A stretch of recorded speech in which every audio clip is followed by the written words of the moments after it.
اللہ کے رسول صلی اللہ علیہ وسلم کے ارشادات کا مطالعہ کرنے کے بعد پھر یہ فیصلہ کریں کیا ہم اس دنیا میں اللہ تعالیٰ کی رحمت کے بغیر عزت اور آرام کی زندگی بسر کر سکتے ہیں، یا برزخ میں اللہ کی رحمت کے بغیر عافیت اور آرام حاصل کر سکتے ہیں، یا آخرت میں اللہ کی رحمت کے بغیر مغفرت اور جنت حاصل کر سکتے ہیں۔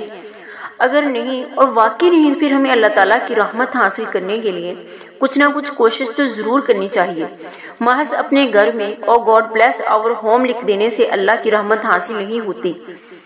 اللہ کی رحمت کے حصول کا طریقہ یہی ہے کہ ہم قرآن مجید کی طرف پلٹ آئیں، قرآن مجید کی تلاوت و سماعت کو حرز جاں بنائیں، عملی زندگی میں اسے اپنا قائد و رہنما بنائیں، بچوں کو قرآن مجید حفظ کرائیں، ترجمہ تفسیر سکھائیں، ان کے دلوں میں قرآن مجید کی محبت پیدا کریں۔ قرآن مجید سے ہم جتنا زیادہ تعلق رکھیں گے اتنے ہی زیادہ رحمت کے مستحق ٹھہریں گے، جتنا تعلق کم کریں گے اتنی ہی کم رحمت حاصل ہوگی۔